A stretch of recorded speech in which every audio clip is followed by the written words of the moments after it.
Welcome to On Purpose Coaching, where we challenge you to do better on purpose. So, welcome. My name is Joanie, On Purpose Planning and Consulting, and welcome to Enneagram'd on Purpose. This is a segment of my business where I interview and I talk with family and friends around their Enneagram type. So today we'll just kind of deep dive into a couple of questions about what that looks like. So before we get started, just want to let you know we're talking to type 1s today, the perfectionists, the reformers, the problem solvers. So before we get started, I'd like for the people that I'm talking to today to kind of introduce themselves. I have 3 guests today, and I'll actually just make it easy. I'll start with who's at the top of my grid. So Michelle, can you introduce yourself for us and then just kind of give a short, who you are and what your life currently looks like? Sure. So I am Michelle Page. I am a 1, obviously, with a really strong wing of number 2. And I'm currently a business manager, which is that I oversee all of the operations for an IT company. And I'm a mom of 2. I'm finishing my degree in business administration with a specialization in project management. And I think that's it. Sweet. Thank you. How about you, Mike? Let's hear from you. Sure. My name is Mike Rebek. I am the operations pastor at Hill City Church. I also am the executive director of a nonprofit that my wife and I started called the Mission Co. And we've got 1 son. He's super cool. He's 4.5. So he pretty much runs the show right now. Yeah, and that's about it. All right, cool. And last but certainly not least, Tory. Hey, hon.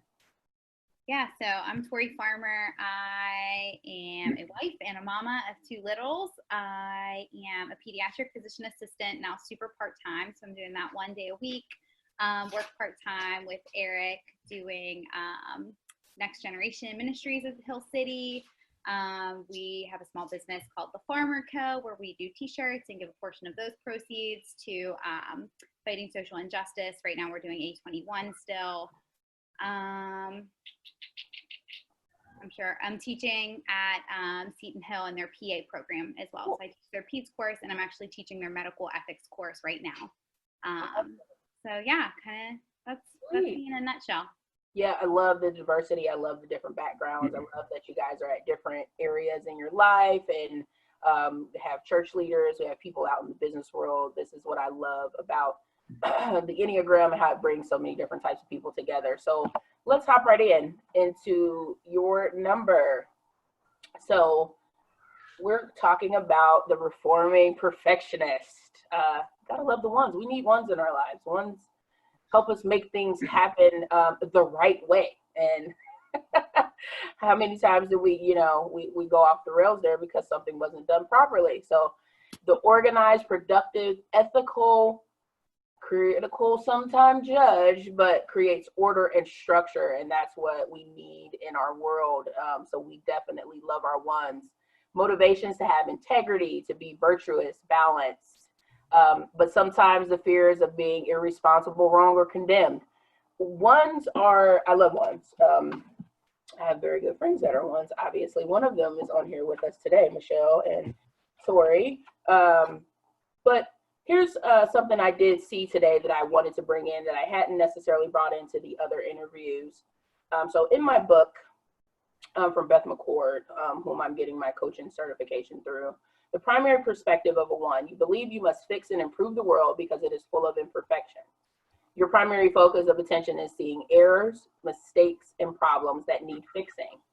You're not seeking imperfections. They just leap out at you and virtually assault you. You believe everything can and should be done in a right, perfect, orderly, and systematic way. You follow particular procedures and you complete each task with precision and accuracy. So based on hearing some of those, and again, this is not all encompassing. There's so many layers to your number and to all the types. But from hearing some of those, what are some of the things that you immediately thought when you took this test, you found out you were a 1, it gave you some language? How did it resonate with you, Tory?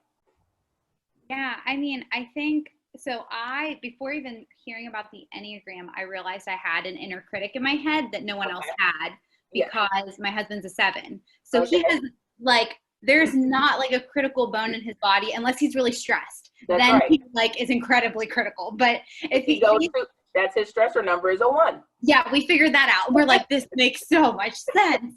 Yeah.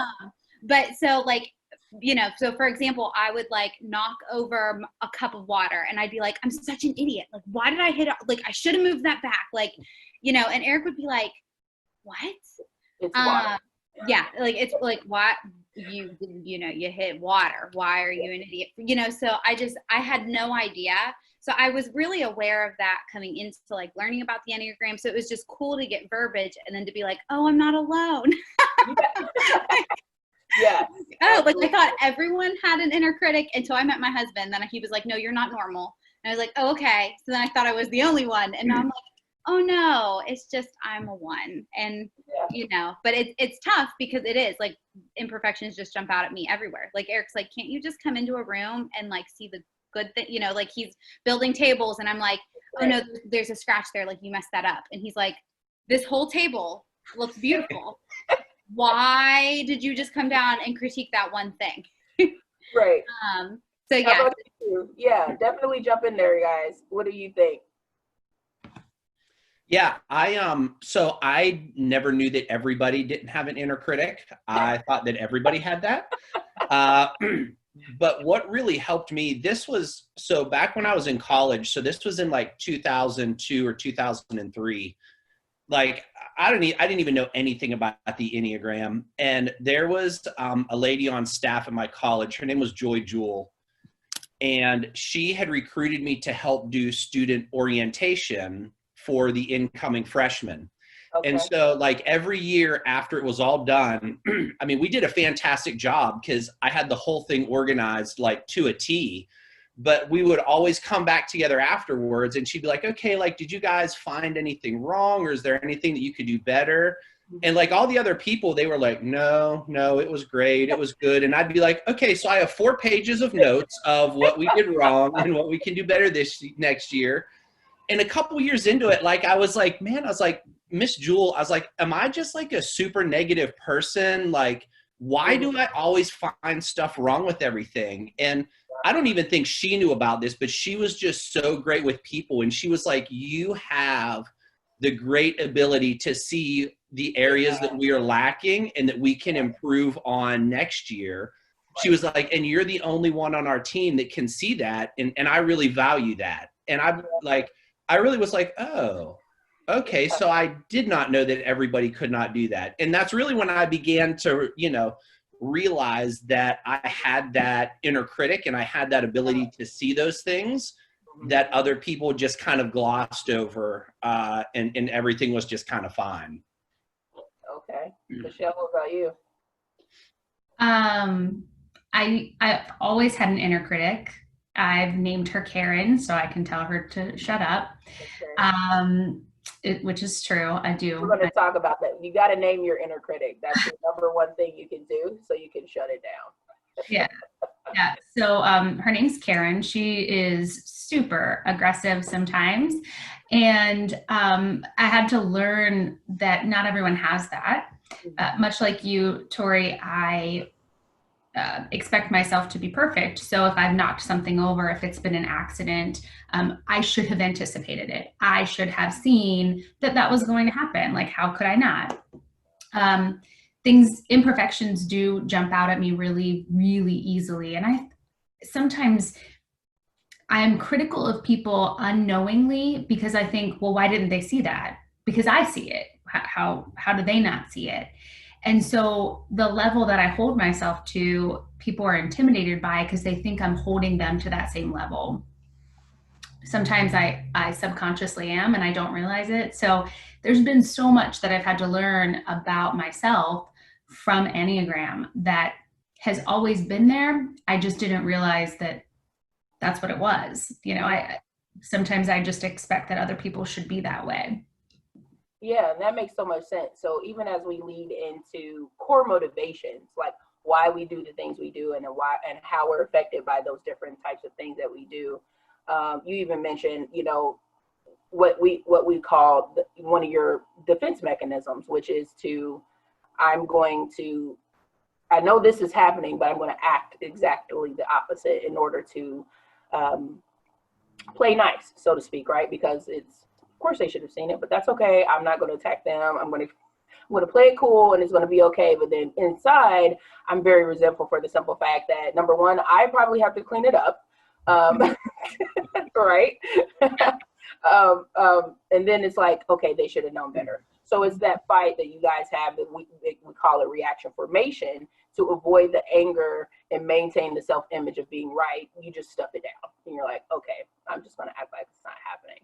And that really leads into the four pieces of your core motivations, fears of being wrong, of being bad, evil, inappropriate, unredeemable or corruptible, right? It's just the opposite of right and righteous. One kind of flees from that. And it's like, I don't want to be anywhere in that arena. So, and again, we need people like this because they help us keep our moral compass, right? They help us ethically. They help us in the things that we need to keep straight in our life. And that's your desire, is to have integrity, to be good, to be balanced, accurate, to be right and virtuous.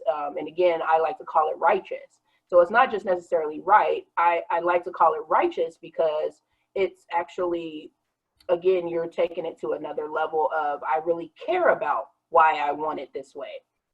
And that's what a lot of people don't see, and they take it wrong, and they take you as that critical judge. And it's like, can you not see one fun or great thing about what we're doing versus, I'm really sorry, Karen won't shut up. I see all the 10 things that are not okay. And I really apologize, but I can't stop it. Right? And then that's when the resentment steps in, right? You repress the anger. It leads to continual frustration. You're dissatisfied with everything and everyone around you. And most importantly, you're dissatisfied with yourself. And that's the inner battle that is fought, of not being able to be perfect, to not avoid the mistake to begin with. And I always caution ones who are parents, because this is a bad trait that you then give to your children. They can't make mistakes. They can't fail. Their grades will never be good enough. That was awesome that you scored at the game last night, but you could have, if you just did it this way, it could have worked out better for you. So they even get into the mentality that I can never live up to mom and dad's standards. I can never do things correctly or right. So understanding and becoming more aware of what that looks like in yourselves will lead to that core longing of being good and being able to give others those great abilities that you bring to the table. So in understanding this slide about core motivations and what that looks like, when you first heard what your core weakness or deadly sin was, which is that resentment of repressing your anger and kind of pushing things down, how did you feel about that? Did that kind of resonate with you and you're like, that makes sense? Or you're like, I'm not really angry, as we're waiting for you like to pull out an axe or something? Like, so what did that look like for you, Mike? Like, was that something that made sense for you, or you were just kind of like, maybe? Yeah, no, that definitely made sense for me. That is probably one of the hardest things that I struggle with is this whole thing, because like in my brain, people that are good and people, that are, righteous, they don't get angry, so I shouldn't be angry because I'm a good person. I'm a righteous person, so I should not get angry. So that really, really resonated with me, because that's probably one of the biggest things that I struggle with is like, it's okay to be upset about stuff. It's okay to be angry at things and to show that appropriately, but good people don't do that. Good people don't get angry. So, it's really, really an inner battle. Okay. What about you two ladies? Either. Yeah. Tori's muted, so I'm gonna go. So I totally agree with that. I don't I don't need to be right to be right. I need to be right to not be wrong. And so it's that's how I feel. Say that again. Say that I don't again. I don't need to be right to be right. I need to be right to not be wrong. Okay. Yeah, that's good. And so, yeah, I absolutely repress anger. I get really, really quiet. I don't want to talk about it. I don't react at all, which is, I think I'm being self-controlled. Like, I'm not reacting at all. I'll handle this. And then I'll talk about it whenever I feel like I've come up with the perfect response in which to talk about it, and not, kind of like Mike said, not react, not get angry. I'll be a good person and I'll come at it with a really appropriate approach, Right. which isn't always the best. Sometimes a reaction needs to happen. So yeah, this was spot on for me. Yeah, Tori? Yeah, I felt like that when you said I need to be right, not because I need to be right, but because I needed to not be wrong. That was like I know, right? Literally, like, so I miscarried my first pregnancy, and the reason why my biggest thing was like, I can't believe, because so we went in for the ultrasound at 8 weeks and the baby like didn't grow past 6 weeks. And I was like, I thought that I had a growing baby for 2 weeks and I was wrong. And that was the thing that I was like, I feel like an idiot. How did I think I was actually still like growing a baby for 2 weeks? Right. Like, and Eric was like, what do you mean? I'm like, I thought I was like I wasn't nauseous, but I was eating more, you know what I mean? And the fact that I was wrong, like that, I felt so much like humiliation for that. Like the weirdest thing that I was like, I was wrong. And there's so many other levels that like plays out in my life, but that was probably the most, like the biggest example where Eric was like, I don't know that everybody feels like that. You know, like he was like real good with me. He'll be like, I don't think you should feel dumb that you were wrong. So that is probably the biggest thing. And it's just the not being wrong. Like when I think something is wrong, I'm like adamantly against it. I'm like, this is the right way to do it. This is how we do it. This is like, it's just very black and white for me. Once I believe something to be true, but man, I will search that thing out and research that thing out before I make a decision. But once I'm committed, I'm like pretty unmovable. And I'm like, I will fight tooth and nail for what I believe to be right, because I don't want to be wrong. Right. You search it out so you're not wrong, so that when you make the response, you're not wrong. Yep. 1,000%. So yeah, I think that's spot on. So how does that even play out though when you're trying to relate with other people? Because I know I'm going to immediately, in my mind, and me and Michelle talk about this all the time, as an 8. Yeah. It would just make sense that 8s and 1s don't get along, because that's instantly going to irritate me, because I'm going to be like, seriously, like, okay, really? So how does that play out when you're interacting with other people in the various environments that you're in, whether it's at work or whether it's at church, on your staff, with your spouses? How does that even work when you're trying to have relationships with other people? Well, so to go back to it, if I don't think I can be right, I'm not going to interact. I'm going to repress that. I'm going to stop. I'm going to let you take over, because clearly you're right and I can't know if I'm right or not. So I'm not going to fight. I'm not going to fight something that I can't prove or that I don't know that I'm right on. So here's the thing about numbers. The one thing we do the best is what actually is to our detriment. So the fact of the matter that you'll do that is actually what will antagonize somebody, because you think you're pressing it down, right? Ones are internalizers. So you think that you're pushing it down, but except everyone else around you can see it. We can see the pursed lips. We can see the grim faces. We can see, and here's me, I'm giving you a little insider, right? So if you ask the question, what do you know about me that I don't know about me that I should? Here it is for you ones.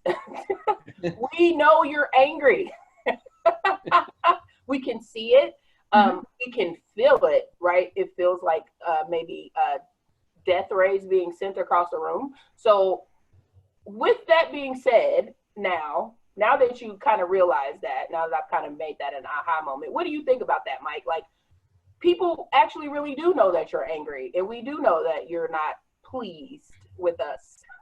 Yeah, I mean, it's how I am. I mean, you know, no, yeah. So I've had people call me out on that before because I did not know that. Like, I really truly just thought, like, okay, like, you know what you're talking about? I'm just going to be quiet. Like, I don't know. You obviously know. So why should I even talk?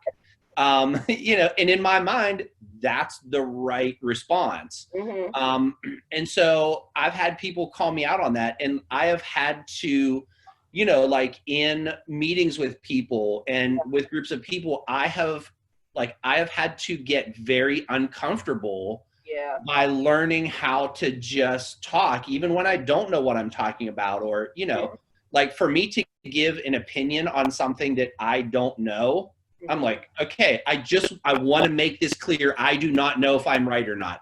I need everybody to be very clear and know I am not sure, you know?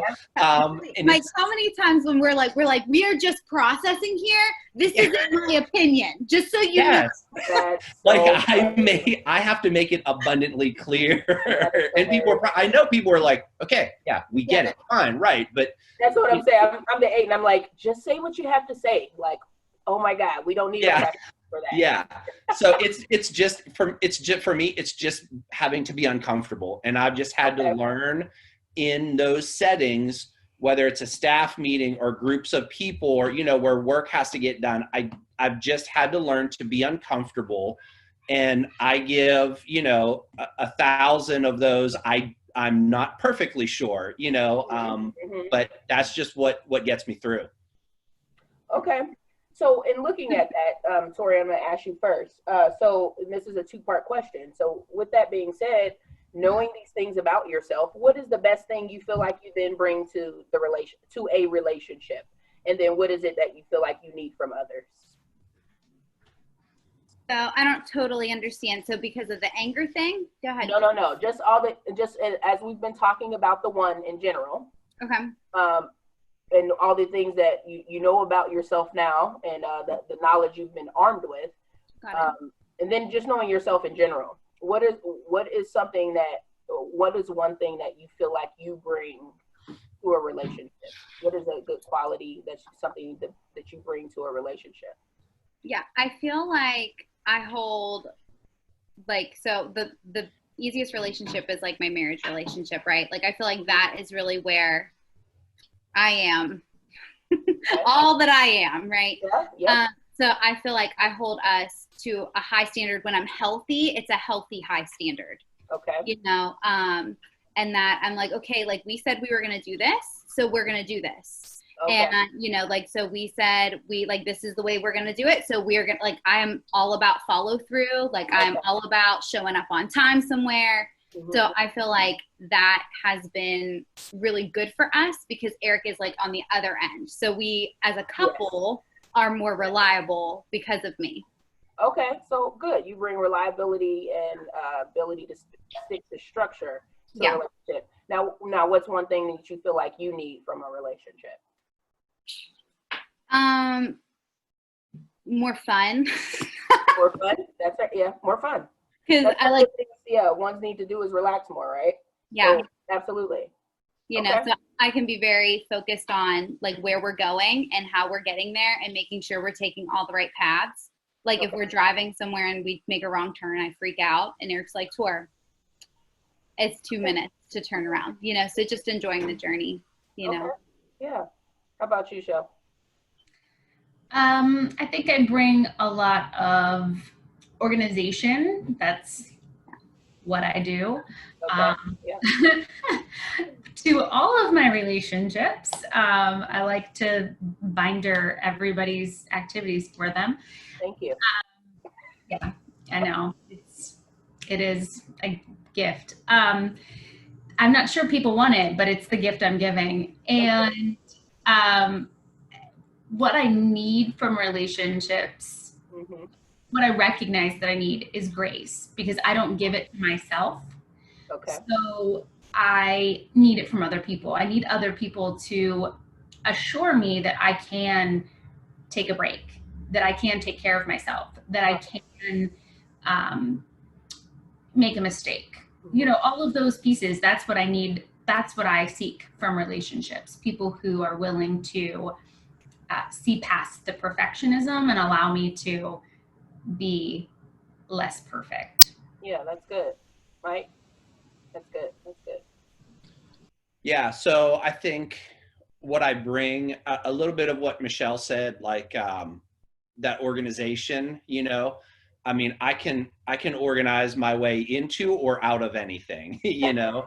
And then also, like, one thing that I appreciate is like Tory said, like, my marriage is the easiest one.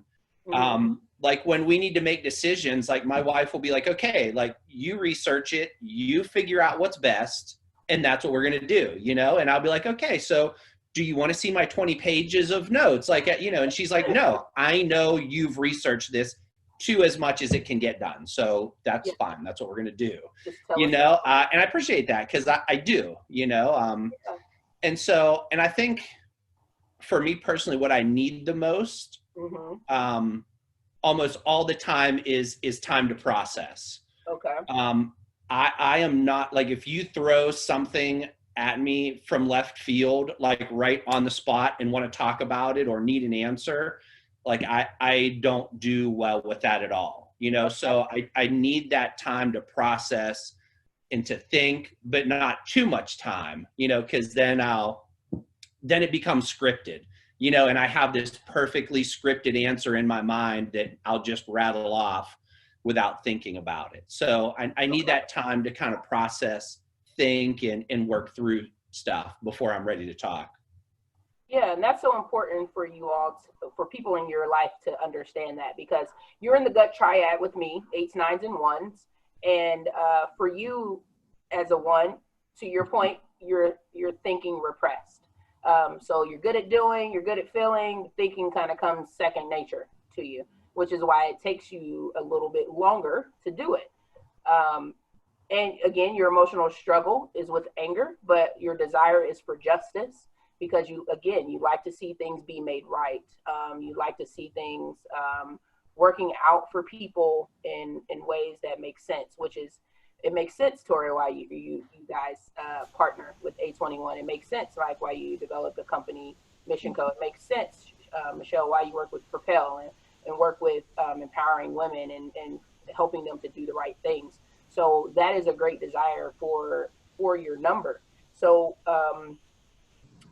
as one of you touched on, the 1s move in anger to a 4. So you actually move to the Heart Triad.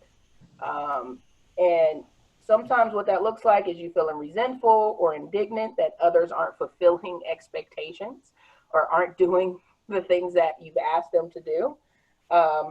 And then sometimes, because of that 4 and that melancholy that 4s like to sit in, since you feel like it is not right to act out, you are prone to depression, and you're prone to kind of going in a state of withdrawal where you're kind of like, I just want to be by myself till I can shut whoever in my head off and I can get myself back to 0. So when do you find yourselves,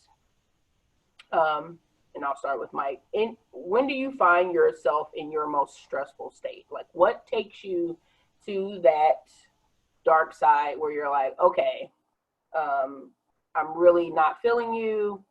You can't do anything right. You might even resort to maybe name calling, like, you're just stupid and I can't deal with you. What does that look like for you? Are you saying, like, with a person or just in life in general? It could be with a person, or either or. I'll leave you to answer what that looks like for you. Yeah. What stresses you out? Yeah, what stresses me out? I would say, that's a good question. 1s rarely process their feelings, by the way, which is why this is. I'm not answer, I would just like to thank you for starting with Mike so the rest of us can. Yes, thank you for that. Like what type of environment or what has to be going on where you literally, and you're already in the gut triad, but also when you go towards that emotional struggle, it's a body feeling, like you feel it in your body. So what type of situation kind of activates or triggers that stressful state for you? Yeah, I would say that, so I am, like, so I learned this about myself early on. I am not a very emotional person. Like, I don't get emotional about stuff. I don't get emotional about decisions. Yeah. It's all just very cut and dry for me. Yeah. And when I get into that space, either with a person or the group of people that are very emotional about things, that really stresses me out because I can't go there. You know what I mean? Like, I can't handle that very well. So, I think that's probably. So do you feel like you don't go there because you don't want to address the feelings, or because you think the feelings are irrelevant to accomplish? Yeah, I would say, it's not that I don't want to address them. It's just in my mind, they're irrelevant, and like, I want to make decisions based off of facts, what I know.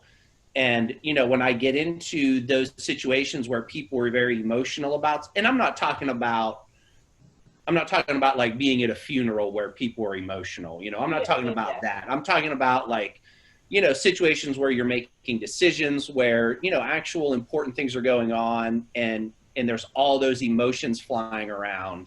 Right. I get very stressed out about that. Like, I'm like, guys, like, I can't hold on here. Like, back up, like, let's get back to facts, like being happy about it is great and all, but there's actually no facts behind that. So that makes sense. That makes sense. Okay. Yeah. So I would say that probably stresses me. That's one area that stresses me out, is to be either with one person or with a group of people, when decisions are being made or whatever, that are very much emotional. And that's difficult for me. Okay. Sorry. Whenever someone asks my advice and I give it and I believe it with all my heart, and then they don't follow it. And then they come back. Yes. That, and then I get so, I'm like, are you stinking kidding me? Like, that grinds my gears more than anything. That and like, when it comes to like life stuff, when it comes to parenting, when it comes to friend relationships, and when people will come and be like, hey, can you help me with this problem? I'm like, yeah, I would love to. Like, I will sit up with you all night and I will process your life. And like, I love it. And then they go and then they just continue to be codependent or whatever. And then I'm like, did you do anything we talked about? No, but it's over. I'm like, what? Like, like when I became a Christian and, a bunch of my friends weren't, I was like, why can't people understand? like, don't you see this? And, so when I can see something like a glaring thing and people like get it for a second, because then they're like, yeah, I see, you're right. And I'm like, I am right.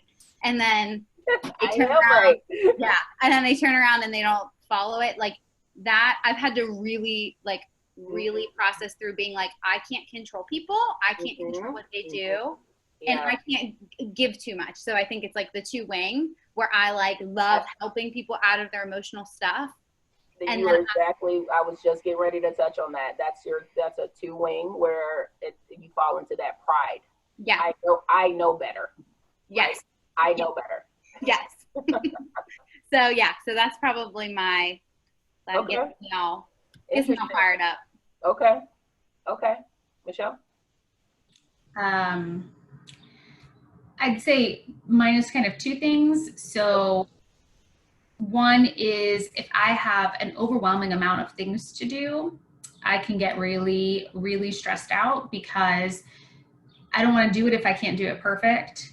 And I can't do it perfect if I have 1,000 things to do. So that will make me isolate, because then I don't want people to see that I'm not succeeding. I don't want people to see that I'm overwhelmed or frustrated. So that leads to isolation. My other side that leads to my craziness is anarchy. Like, I can't stand it if there's not a plan. I can't stand it if there's not like a structure. Joanie knows that I went. So you have to tell your kids' ministry story. Yeah. So a very proud one moment, in sarcasm, I went to church, and I was dropping my children off for church camp. It was the first day. We're standing outside. They told us what the directions were, and guess who followed the directions? I did, because I'm a 1. So I stood outside like they told us. I did everything. And then they started changing things. So they let people in the other door. Well, I have to get to work. So now I'm frustrated that you're not following the directions, and now it's taking up my time. They open our door. We go in, and there is no order. There are lines everywhere. There's one person checking kids in. There's no one in the room to watch the children after they've been dropped off. So I took control. Very, very blatantly, I took control. I know you can't tell, but I'm a 5'1", 110-pound girl. So, lady, and I yelled at everyone. Everyone formed a line. I found someone to watch literally everyone, one line. True story. Got someone to watch the kids inside of the room. Got somebody else to check additional people in. It wasn't a proud moment, but that's what I do. And I'm very aware that I can't stand anarchy. I cannot stand anarchy. I have a hard time going to public places when like we're not following the rules and we're not in the line and I have a problem with that. Yeah. That is so good. But that's so crazy too, just to see the wide range, even for you three. Chaos versus extra emotional people versus, it's amazing to me to see that wide array of the things that send us on a tailspin. But these are things that become so important that we become self-aware about ourselves and that we have that knowledge and that self-reflection, because those are the things I coach people on and my clients on. What are your triggers? What are your activations? Because if you know what they are, you know how to steer clear of going off the side of the road. And that's what becomes very important for you in staying healthy and out of that unhealthy state. So even looking into this next piece with stances, we perceive through our dominant center, which is you all are in the gut triad, but we also process through our non-repressed centers. So for you as a 1, when you talk about things, you always talk about things in the present tense. So you are present oriented. It's about what's happening right now. It's what's in front of me. It's how do I address what's going on at this moment. So being aware of that, it becomes very important, especially like just using you for example, Tory, your husband is future oriented like me, 7, 8, and 3s. We're like, okay, how do we move on? How do we move forward? Why are we still talking about this? So just understanding that there will be gaps in stances with other people, other numbers. And when you start to really dive into these things, that makes complete sense. 1s are also compliant. So they move towards people when conflict occurs or when things are happening. And or you'll just go with the program. You're like, okay, well, that's fine. I heard all 3 of you already mention that. That's fine. We'll just go along with that, whether right or wrong, it is what it is. And then that internalizing is what happens, and that repressed anger. You are thinking repressed. We did talk about that a little bit. And you process through feeling and doing. So your biggest struggle is always going to be to self-evaluate. Where am I? Am I doing my self-care? Am I slowing down? Am I relaxing? Am I really doing the things that I need to be doing? So that is always going to be a struggle within your area. So with that being said, what do others find frustrating about you?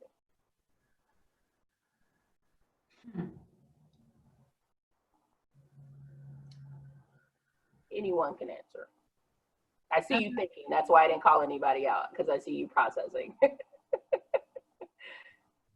What do others find frustrating about you? I'll go. So just, you know, kind of marriage is the easiest thing to default here to. Yeah. I would say the two things that that I irritate my wife with the most. The one is the compliant thing, because I'll just be like, okay, yep, you're right. That's fine. Good. Yep. And she'll be like, no, don't do that. And I'm like, nope, fine, you're good. No problem. All good. You know, and it's just very natural to me. And then the other one, I think, is the last one, the struggle to self-evaluate. And for me, like, I grew up in like a very blue collar home, like both of my parents worked. And so for me, it goes back to some of the first stuff that we talked about. Like, if I'm not doing something, then I feel like I'm being lazy, and good people aren't lazy. So I feel like even on my day off, I have to be working on something. What am I being productive for? And that's one of the other probably biggest thing is I always have to be being productive about something.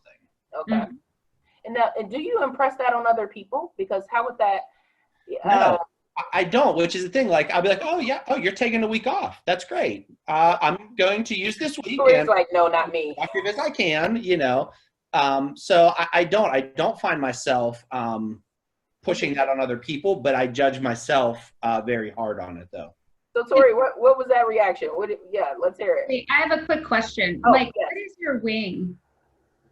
I'm still working on that. I don't have a strong answer on that one yet. Okay.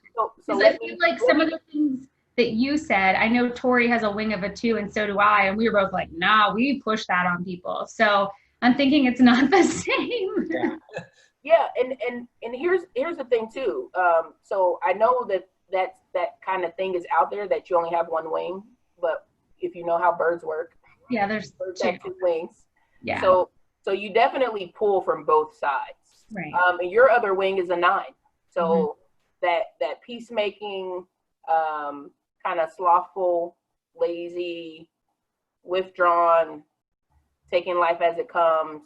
You see other things from other perspectives. That comes into play when you're interacting with other people.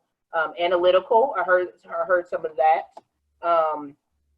Also, one wing 9, stiffer, more subdued, impatient, speaking down to others from a distance or from a judgmental stance, avoiding stirring up tension. So that where that compliance comes into play, and making others aware of societal needs by seeing what's wrong. So, but on that other side, Michelle and Tori, that you kind of relate to, relationally warmer. So you do reach out or go towards people more often. But it's in a critical, vocal, controlling way.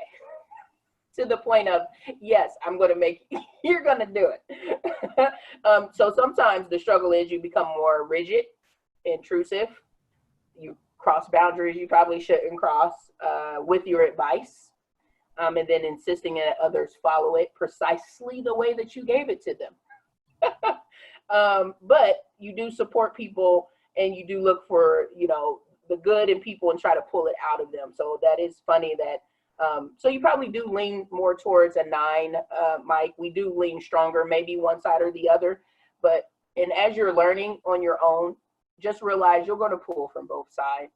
And then you're also pulling from your stressor number and your growth number. So you're 5 different numbers, so to speak, all at once. Your main type, your wings, your stress, and your growth. So being aware of those activations and those triggers that I mentioned is what's going to help you know where are you at. So it's like, am I acting like a 4 right now? Am I pulling from my 2 or my 9 wing? Like, where am I at? It helps, to your point in that last one, to help with the self-evaluation. So you ladies, I know you were chiming in on his self-evaluation, the other pieces he was talking about, but what are some of the other things that that frustrate people about you specifically, that what he maybe didn't mention? I'll say, you kind of mentioned it earlier. I know for sure that when I repress anger, it antagonizes people. And I know it. I know it. And on occasion I've used it, which is not, I'm not proud of that, but I have.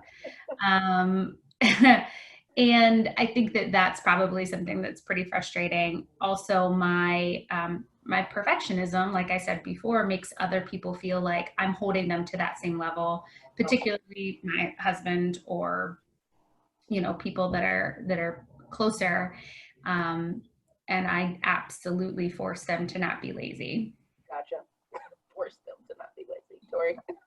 Yeah, it's forceful. That's so good. Yeah, so Eric's actually sitting close over here. And when you were saying that, I was like, what do you think, Eric? What annoys you the most? He's like, you can be pretty rigid. So as I was reading that. It was before that. And I was like, yeah, okay, I guess I got you. Okay. Which So wouldn't have been what right? I thought to say, but it's true. Like whenever I'm like decided on something or I have a plan, I don't like to deviate. I'm like, this is thought through. Yeah.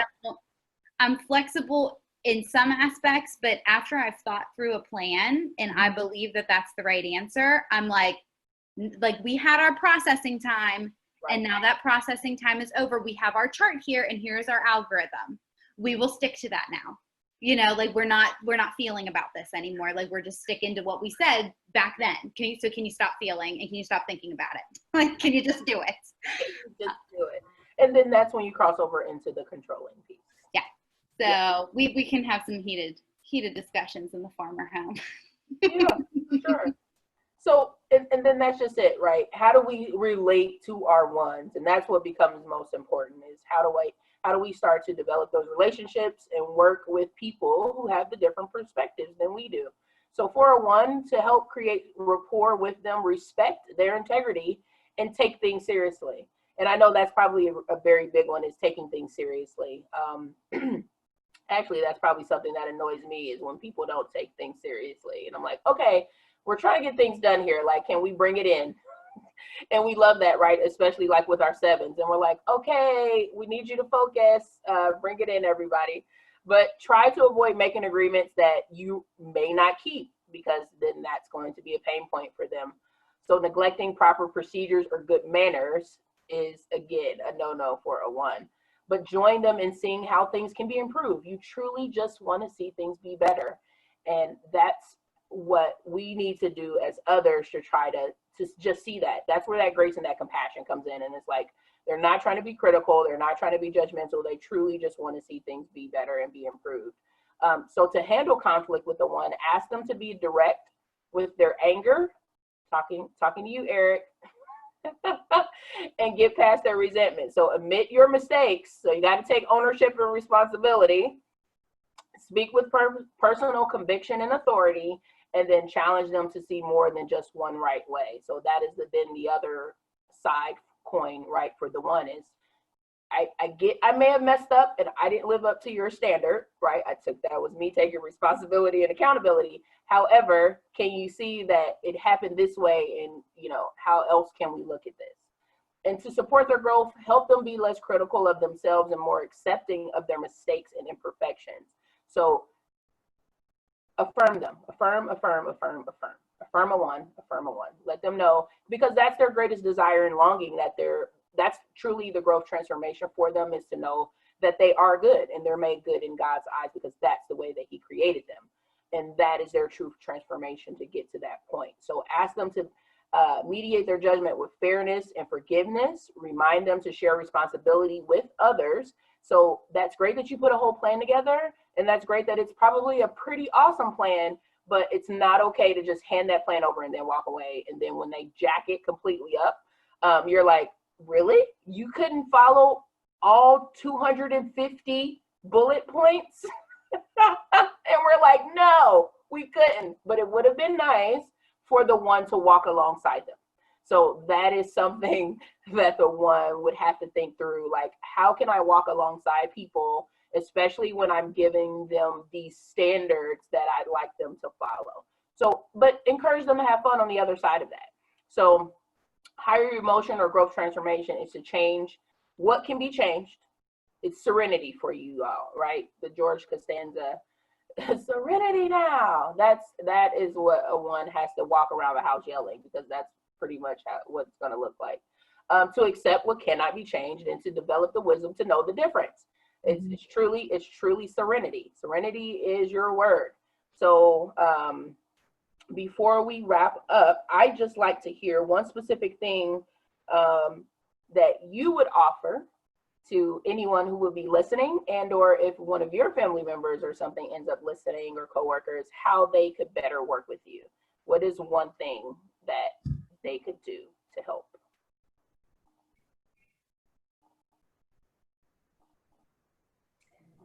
I'm gonna say understanding that my perfectionism is about me and not about them, because I feel like I'm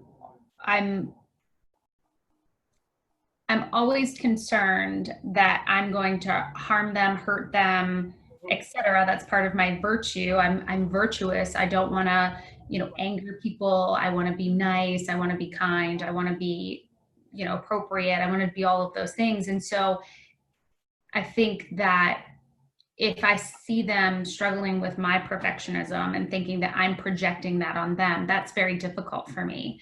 So just for them to know that I'm not holding them to the standard that Karen holds me to. Yeah, that's good. I like that. Mike? Yeah, I think trying to explain that idea of an inner critic to people, and them realizing, like, I constantly have a voice in my head telling me that, like, you screwed that up. Look at that mistake you made. Why'd you do that? And I think that idea of helping us become more accepting of our mistakes and our imperfections, like, that's a huge one for me. Like, one of those aha moments for me as a one, I was reading something about a one, and you remember, like, when we were in high school and we had to do papers and you had to turn in a rough draft, and it was like, ones are horrible at rough drafts.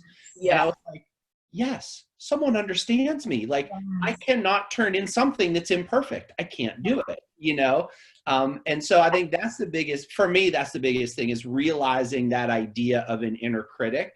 Yeah. And, like, helping me with that. Like, it's okay. Like, yes, you made a mistake. There's no way in the world you could have ever seen that was going to happen.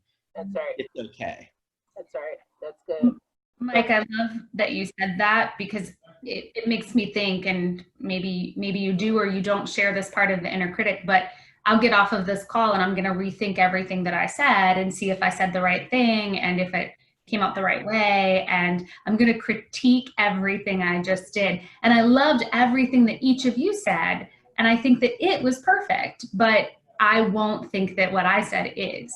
Yeah, 100%. Absolutely. Yeah. Tori? Yeah, I think it's really similar. I think it's knowing that, and then sometimes I'm so afraid to make a mistake that I can be paralyzed, or when I make a mistake, because we all do, right?